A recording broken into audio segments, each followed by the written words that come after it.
I became a teacher because I wanted to help adolescents realize their potential and become the best individuals they could possibly be before they reach adulthood.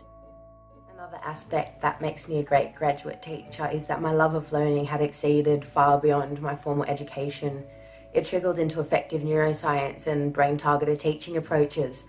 With this, I have a deeper understanding of how emotions can impact an individual's thoughts, behavior, motivation, and cognition.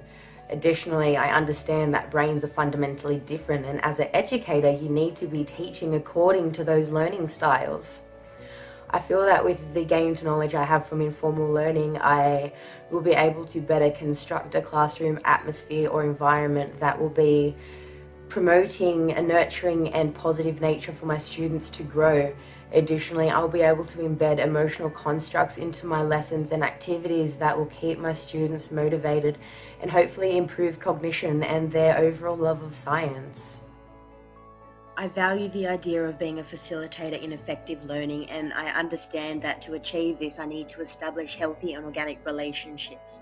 To develop this, I like to understand who my students are and get to know them on a personal level. Whilst on practicum, I made little get-to-know-me profiles for each of my students to fill out during observation week. This had helped me very quickly gain a deeper insight on how I needed to approach each of my classes based on the individuals within, whilst also creating very natural and organic relationships that made teaching so much easier.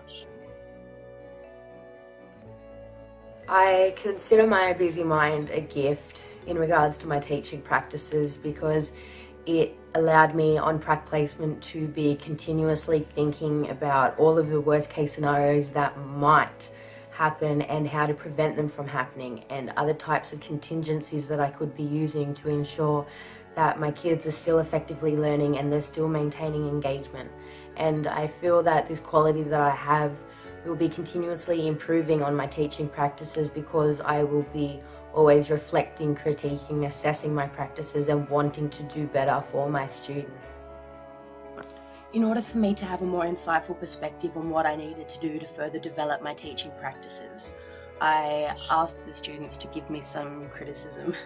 On my final day of practicum, I had asked my students to complete feedback forms for them to give me their honest opinions on my performances.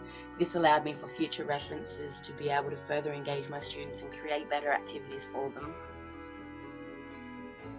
I genuinely believe that these are the qualities in which make me a great graduate teacher.